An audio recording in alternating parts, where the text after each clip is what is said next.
What is up, sisters and misters? It is me, Mr. Junior, and it has been a while since you guys have seen me in a video, and I had a subscriber ask me to make a video for him yesterday, and I figured I'd oblige and I'd go ahead and help him do so. Well, so, wait a minute, is that a shiny Shuckle?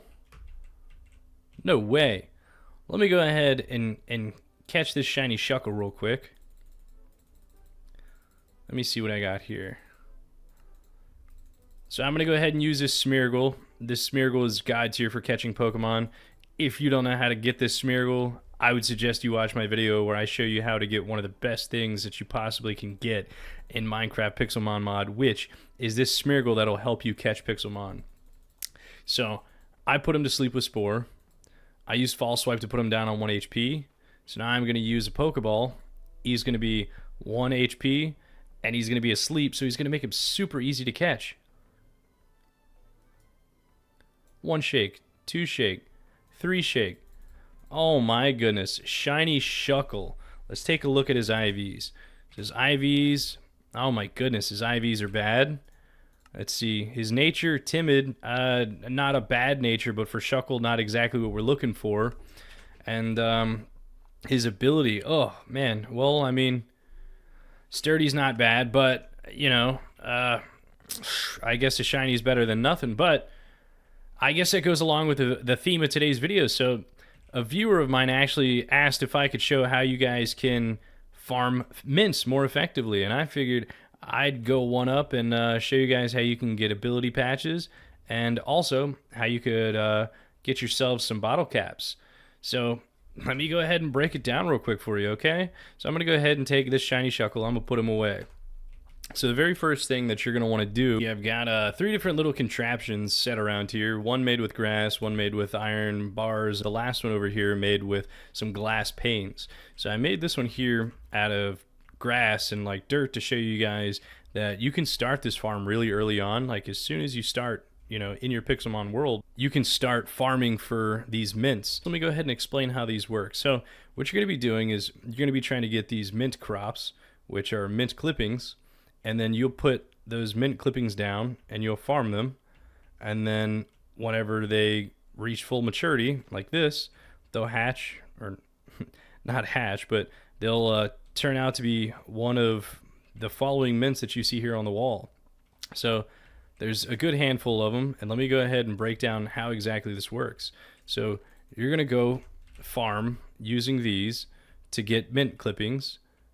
And then once you get the mint clippings, you'll plant them. And then the nice thing about these is they are in fact affected by bone meal.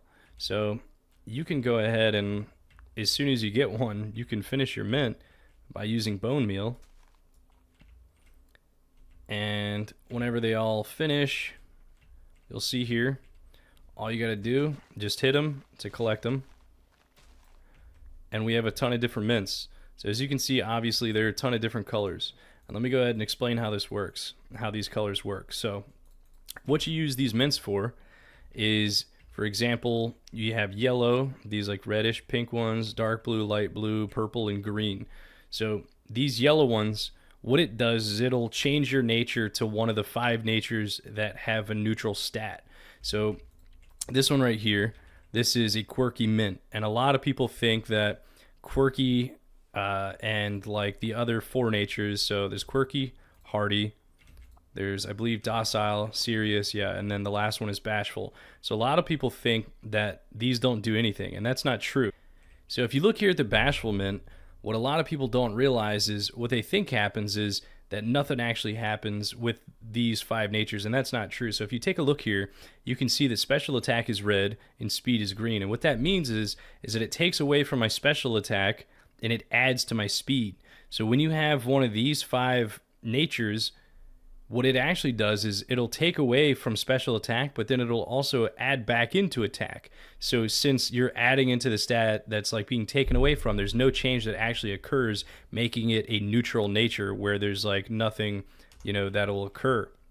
And these can be beneficial, so they're not exactly great, but they're better than bad. And what I mean by that is, like, say for example, if I have a Feraligatr who does physical damage, I don't want to use one of the natures that take away from his attack, something like Modest. So Modest will take away from attack and it'll add to special attack. So since it takes away from my Feraligatr's attack and adds to its special attack, that's not a nature that we would want on it. So what you can do is, if you have one of these neutral natures, but not one of the ones that, you know, would make it better, like if you were to have Adamant here, would be a really good one, or Jolly. If you don't have one of those that make it even better, you can just use a neutral mint right here so that it doesn't at least have a bad nature. So as you can see here, so the yellow ones, as I was saying, these have no change. So these mints, if you use them, it'll put them on one of the neutral natures. Then you have the red mints here. They are increasing attack but decreasing another stat. Then you have the dark blue ones, increasing defense, decreasing another one, special attack, increasing special attack. The purple ones here is increasing special defense. And then you have the green ones here, which are increasing speed and decreasing whatever other stat. So you're going to use these mints and you can change it to whatever nature that you want. So that's what all these different mints do. So now I'm going to show you how you can get them. So the first thing that I suggest doing is, if you were to have noticed, I've got a bunch of these Centrets here in my PC. And the reason I have them is for what these contraptions here are used for. So what you'll do is you're going to throw your Pokemon into these little chambers here. So you're going to go 1, 2, 3, and then you'll go down 4, 5, 6. And something to note when you're doing this is you're going to want to use Pokemon that are small enough to fit in these little chambers, but not too small to where they can get out. And then if you use ones that are too big, they won't fit in these chambers. So the first thing I'm going to do is, if you look on the left side, you can see the green with the blue on the top left, like of my little Pokemon's icon. That is the Pokemon that I have selected. And if I look at this grass block and press G, my Pokemon will use Forage on this grass block. So what I'm going to do is I'm just going to press the down arrow key to go to the next Pokemon and Forage on this block with the next Pokemon. So then I'm just going to keep going through, and I'm going to Forage with the first 3, then I'll move over here, Forage with the next 3, and then you're just going to repeat that process over and over until you can manage to get the mint clippings that you use to actually make the mints.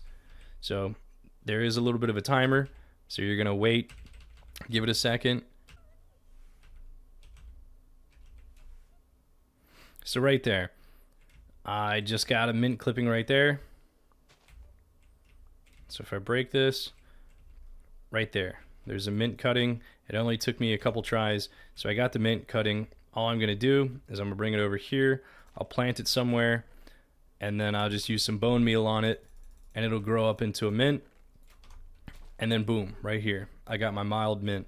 So now that I have something that I can use to change my Shuckle's nature, then the next thing I'm going to want to look into is how I can change my Shuckle's IVs. I just showed you guys how to get the mints that you can use to change your Pokemon's nature. And then I use this dirt one here to show you, but then we have these other ones that are going to function similarly, but then, you know, they're a little more costly. So if you're just starting off your adventure, you might not have the ability to use them. So they're going to function similarly. You're just going to throw your Pokemon in each little chamber, and then you're just going to have them forage same as you did last time. So I'm going to press G, and I'm going to change to my other Pokemon, press G, and then you're just going to do the exact same thing. And then you have the little designs here.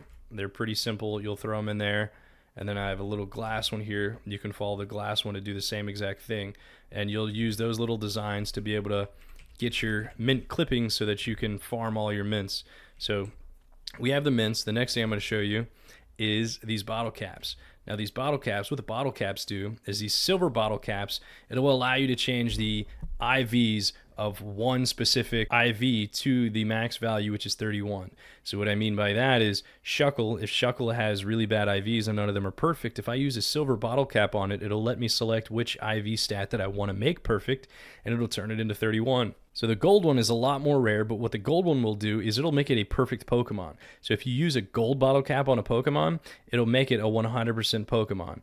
And in order to be able to get these, you guys are going to have to go fishing. So to get a silver bottle cap, you have a 4% chance of getting a silver bottle cap with either a good rod or a super rod. And then the gold bottle cap, you have a 0.1% chance with a super rod only. So the thing is I'm not exactly sure if it's 4% chance overall while fishing, or if it's 4% chance of the 3 exclamation marks. And I'll explain a little bit more of that in a minute, but I'm going to show you guys about the fishing rods now too. So you have super rods here, and you have good rods. So the super rods are the best rods that you can get, and then good rods are, the tier below it. And there are ratings. So if you look at the Pixelmon website says there are 8 different ratings, but it only lists 7. So I don't know if that was a mistake. And the first one and the most common one that you're going to get is standard. You're going to get that 38.56% of the time. You have so-so, which you'll get 19.29% of the time. Good is 12.94. Great is 9.65. Rare is 7.71. Then you have pros, which is 6.34. And then supreme, which is 5.51%. So in order to be able to get a super rod or a good rod, I'm going to put it up on the screen right now just so you can see. So you're going to follow these methods to be able to attain one of these rods. And then once you have one of these rods, what you're going to want to try to do is to try to get them appraised, because you're going to want to try to use the best one that you can get for the highest chance of being able to get like the bottle caps, because the better rod that you have, the more of a chance that you're going to get the rare drops. So using one of the methods that are on the screen, what you're going to want to do is to go to a beach or to a river, and we're going to be looking for an old fisherman. Now that we're out on a beach, we're looking for an old fisherman. They'll spawn either on a beach or in a river, and I see one up here, so we're going to run up here, and it's going to be very simple to appraise them. You're just going to pull out your rod, you're going to right-click on him, and he's going to tell you something based off of the appraisal that you get. So we're going to do it with the good and the super rod, and since we got it appraised, it's that simple. We're going to go ahead and get back to it. We got our rod appraised, and after you get appraised, you'll have one of these. If you're going for a gold bottle cap, it needs to be a super rod, but if you're going for a silver, it can be a good rod. But I have this rod right here, which is the Supreme Super Rod. So I'm going to use this Supreme Super Rod to go try to catch gold bottle caps or as many silver bottle caps as I can. So let's go out to the ocean and we'll get right into that. We're out here in the ocean with our Super Rod, and I've been fishing for a little while. And what I was referring to earlier when I was saying I don't know if it's 4% of all fishing or if it's 4% of 3 exclamation mark, because as you see when fishing here, there are exclamation marks that pop up over top. So I just got 2 right there, and whenever it pops up as 3, that means you're getting really rare stuff. So you'll get the same stuff for like 1 exclamation mark. Stuff cannot be on 2 exclamation mark. 2 exclamation mark stuff cannot be on 3 exclamation mark stuff. So I don't know if it's 4% of 3 exclamation mark catches, or if it's 4% of all total catches that you have a chance of getting like the silver and the 0.1% for the gold. But we've been out here for a little while, and so I'm just trying to get some of these bottle caps. So far it's been around a half an hour. I've collected 4 of these alpha shards for Kyogre, and then we're waiting, and hopefully we're going to get some of these bottle caps here soon to be able to proceed on with the rest of the video. Another thing to note when you're out here is that you need to be in an oceanic biome. So it can be any ocean biome, but if you're like on the edge of an ocean biome fishing into a river or something like that, you're not going to get bottle caps. You need to make sure that you're casting into an ocean biome. So right there I just got 3 exclamation marks, so I was hoping to get lucky there with a silver bottle cap, but unfortunately didn't. And we're still good. Oh my gosh, another 3 right after, and my first silver bottle cap. That's awesome. So now we just need to try to get some more. So that's my first one there. Heck yeah. Well, let's hopefully we get lucky and not have to take too much longer. So I spent a long time fishing, as you guys saw. It took me a while. It took me about a half an hour before I finally got my first silver bottle cap, and I had gotten 5 of the alpha shards here before I got any of the bottle caps. And then I got a second bottle cap, and then I got a gold one eventually, which I realized I wasn't recording for later on. But we got silver bottle caps and gold bottle caps, so these will be what I use to be able to change my Smeargle's IVs. So I got the mints, and I got the bottle caps, which will help me change his IVs. So the final last thing I'm going to look at is the ability capsule and the ability patch. Now, they both do similar things. The ability capsule, what it allows you to do is it'll allow you to change from one Pokemon's ability to another ability. And the ability patch allows you to change from one ability to the Pokemon's hidden ability. Now, it'll only allow you to use this if the Pokemon that you're trying to use it on has a hidden ability. Otherwise, you can use the ability to capsule to change it if the Pokemon that you're trying to use it on has multiple abilities. If the Pokemon you're trying to use it on only has one ability, then it's not going to work. So, how you can obtain these is the ability capsule you can get from Tier 3 Pokeloots, from rare bosses and up, and then max raid battles. So then the ability patch you can get from Tier 3 Pokeloot, ultimate bosses, and 4 and 5 star raids. So it's really good to go about getting these, and it's all luck based, so I'm not going to go around trying to run around grab one of those because I got one right here. So I've got my ability patch, my ability capsule, I've got all these mints behind me, and I've got my bottle caps. So what I'm going to do is go ahead and grab my Shuckle. So I have my Shuckle. I went ahead and leveled my Shuckle up all the way to level 100, and the reason for that being is because I can't use these bottle caps on him unless he were to be level 100. So if you see here, I use the silver bottle cap on it, and it asks what stat I would like to increase. So what I'm going to do is I'm going to use this silver one on it, and I'm just going to change one of these stats at random. So now if we were to take a look at Shuckle and do his IVs, you can see it says speed went from 11 to 31. And if I were to use this gold one on him, now all of them have been maxed out to 31. So now we have a perfect Shuckle in terms of his IVs. Then I can use this ability patch on him, and now he's got his hidden ability on him. And the last thing I would want to look at, I want to increase his special defense, so I'm looking at like Calm. So I want to use this Calm mint on him. So now Shuckle, if you take a look, he acts as if he's calm. So he has a timid nature, but now calm is his new nature. And why you see it like this is because if you try to breed the Shuckle, it will not be able to pass down any of the stats or anything that you used from what I've shown you in this video, being the mints, the ability patches, the ability capsule, or the bottle caps. It'll only be for the Pokemon that you're using right now. If you try to breed it, it'll pass down its original stats, not anything that you have edited to. So this is now acting as if he's calm. We have the 100% IVs, as you can see here, and he's got his hidden ability. He's got Contrary. So now I have a 100% perfect battle-ready Shuckle. So I'm going to be able to take the Shuckle into combat and go buck wild because it's the best Shuckle that you can get. And it didn't have to be hours a day at breeding Pokemon, and it didn't take me months to be able to get this 100% because of having to rely solely on luck to be able to do it. So now you can use any of these methods to be able to go out and get yourself a 100% perfect Pokemon also. The only thing is the size that you want your Pokemon to be, you have to catch a Pokemon of that size. Same with a Pokeball. If you want it to be a specific Pokeball, you're going to have to catch it with that Pokeball. You're not going to be able to edit any of that stuff later on unless you play on a server that has modifiers that you can do so. But if you're playing single player, that's your only option, is to do, is to catch it with the Pokeball you want, and it's got to be the size that you want. If it's like a shiny like this, unfortunately you don't have the ability to make it ginormous, because once you catch it, that's it, and the only way to get ginormous is by breeding it. But yeah, anyway, I think this is a pretty useful video. I just showed you guys how to go buck wild and go crazy with making another method of 100% perfect battle ready Pokemon. So hopefully you guys enjoyed this video. Thank you guys for watching. Take it easy and peace.